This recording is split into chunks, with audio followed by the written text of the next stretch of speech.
Hi everyone!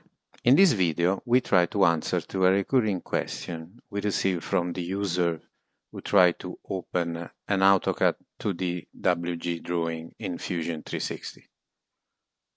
Let's try to open the drawing we see on the screen in Fusion 360. When the process is complete and we open the file, nothing displays on the screen. The reason is that in AutoCAD the geometries are in the Sheet tab.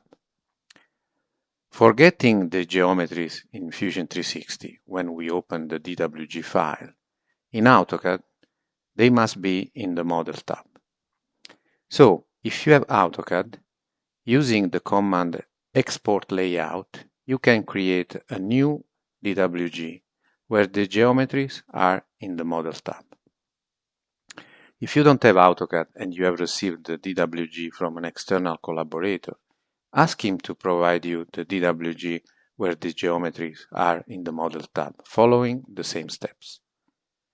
Now, if we try to open the new DWG in Fusion 360, the geometries will appear, and we can also use them for creating the 3D model in Fusion 360. Thank you for watching.